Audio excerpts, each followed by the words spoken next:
Poem name is a tiger in the zoo. जो central idea है इसमें, जो पोएट है वो क्या बताना चाह रहे हैं कि है जो उसकी कंडीशन है वो बहुत खराब है, क्योंकि वो केज, वो जू के अंदर एक जो है वो केज में बंद है, और जो उसका हैबिटेट क्या है एक्चुअल में टाइगर का, उसका तो जंगल होता है, वो जंगल में बहुत आराम से इधर उधर घूमता है, बहुत फ्रीली इंजॉय करता है अपनी फ्रीडम को। और ये सबका हक है, हम इंसानों का भी और जानवरों का भी है कि उन्हें जो फ्रीली वो घूमना चाहिए।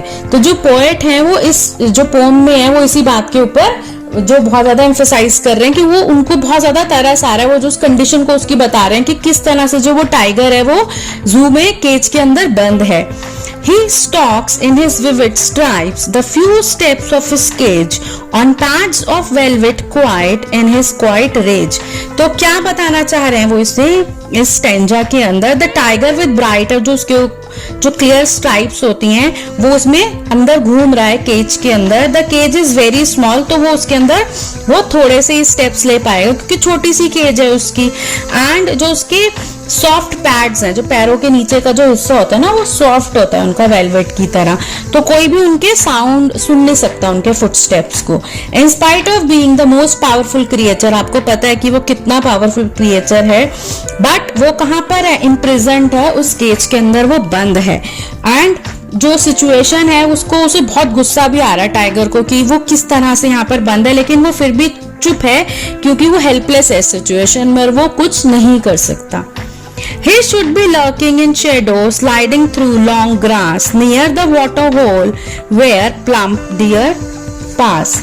वो इस लाइन में क्या बताना चाह रहे हैं कि जो वो केज टाइगर है वो कैसा फील कर रहा होगा कि उसे कहाँ पर होना चाहिए, उसे नेचुरली फ्री घूमना चाहिए, कहाँ पर, जंगल में, जो उसका नेचुरल हैबिटेट है। He should be hiding in his shadows and quiet moving through the long grass near the water hole। क्या करते हैं आपको पता है ना, टाइगर छुप के वो क्या करते हैं, वो छुप के बैठते देखते हैं कि डियर आ रहा है, जो उनका शिकार है वो आ रहा है, तो वो बैठ के उसका वेट करते हैं ताकि जब वो पानी पीने के लिए वहां पर आए तो वो उसके ऊपर झपट्टा मार सके। तो क्या है जो पोएट है वो क्या बताना चाह रहे हैं, कन्वे करना क्या चाह रहे हैं कि जो एक्चुअल लाइफ है वो उसकी कहाँ पर है, जंगल में है, वो इस केज में उनकी एक्चुअल लाइफ नहीं है। He should be snarling around houses at the jungle's edge, bearing his white fangs, his claws, terrorizing the village। तो वो कह रहे हैं इन लाइंस में क्या बताना चाह रहे हैं पोएट कि टाइगर को कहाँ होना चाहिए, उसका नेचुरल हैबिटेट क्या है, जो जंगल है वहां होना चाहिए। According to him a free tiger should be growling, उसे रोर करना चाहिए। कौन से घरों के पास, जो घर जंगल की एज पे, जंगल के किनारे पे, आपने देखा होगा बहुत बार, आप न्यूज में भी ये सुनते होंगे कि अरे वहां पर टाइगर निकल के आ गया, जो घर थे ना उनके, कहाँ से निकल के आ गया, टाइगर जैसे जंगल से निकल के बाहर आ गया, या कोई हाथी है वो आ गया। तो आपने ऐसा बहुत बार न्यूज में सुना होगा कि वो जो रिहायशी इलाके हैं वहां पर आ गए, जहां पर लोग रहते हैं वहां पर आ गए वो। तो ये क्यों हो रहा है, क्योंकि हम लोग घुसे हैं उनके घरों के अंदर, वो थोड़ी आए हैं बाहर। हम लोग क्या है, इतनी ज्यादा पॉपुलेशन दिन ब दिन बढ़ती जा रही है, उसके लिए घरों की जरूरत है, पेड़ों को काटते जा रहे हैं और हम उनके घर के अंदर घुस गए, इसलिए अब वो क्या कर रहे हैं, वो आकर हमारे घरों में हमें डरा रहे हैं, क्योंकि वो उनका एरिया, वो वहां पर आकर हमें डरा रहे हैं। तो वो कह रहे हैं कि उन्हें क्या करना चाहिए, उन्हें आके अपने शार्प जो टीथ है वो दिखाने चाहिए और लोगों को, विलेजर्स को डराना चाहिए अपने क्लॉज से।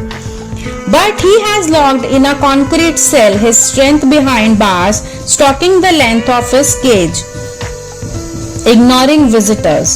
In these lines जो पोएट क्या फोकस कर रहे हैं कि वापस वो आ रहे हैं केज के ऊपर कि वो बहुत गुस्से में है टाइगर, क्योंकि वो क्या कह रहे हैं कि जो टाइगर है वो जंगल में तो बहुत फ्री रहता है, लेकिन यहाँ तो वो फ्री है ही नहीं, वो इसके अंदर है, लॉक्ड है कॉन्क्रीट की सेल के अंदर, और वो उसकी जो स्ट्रेंथ और पावर है उसका कोई फायदा तो है नहीं, क्योंकि वो तो बंद है ना, यहाँ पर केज के अंदर बंद है।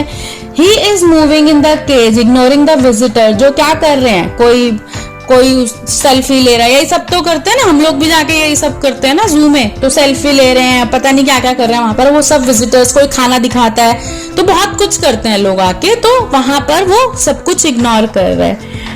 He hears the last voice at night, the patrolling cars, and stares with his brilliant eyes at the brilliant stars। In lines में जो पोएट है वो बता रहे हैं कि रात में जब कोई वहां पर नहीं होता, टाइगर इज डिस्टर्ब्ड, किससे होता है वो, ही हियर्स द लास्ट, जो साउंड होते हैं पेट्रोलिंग कार्स के, जू ऑफिशियल्स जो होते हैं ना, वहां पर जो चिड़ियाघर है, जो भी इस तरह की जगहें होती है ना, वहां पर जो लास्ट में पेट्रोलिंग पे आते हैं कि कोई गलती से अंदर छूट तो नहीं गया, वो सब सेफ है ना, तो पेट्रोलिंग करती हैं वो टीम्स आके, तो वो उससे भी डिस्टर्ब हुआ है।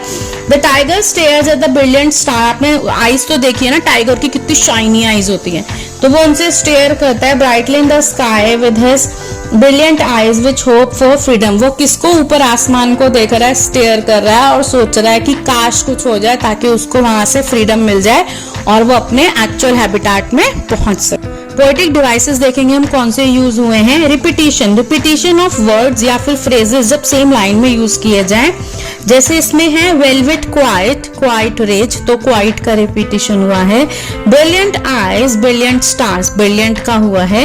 नेक्स्ट है आपका alliteration, repetition of initial consonant sounds in the same line. Consonant क्या होते हैं, वोवल्स होते हैं ए ई आई ओ यू, उसके अलावा जो 21 लेटर्स होते हैं उनको हम कॉन्सोनेंट कहते हैं। तो he stalks in his vivid stripes, तो यहाँ पर आप देखेंगे एस एस का रिपीटिशन हुआ है। Metaphor, comparison of two ideas without using like and as, जैसे पैड्स ऑफ वेलवेट, तो उसको कैसे बोला है, जो पैड्स को किससे किया गया है कंपैरिजन, वेलवेट के साथ। राइमिंग स्कीम जो है इसमें बेटा वो first, second and fifth stanza में ए बी सी बी है और थर्ड और फोर्थ स्टेंजा में ए बी सी डी है।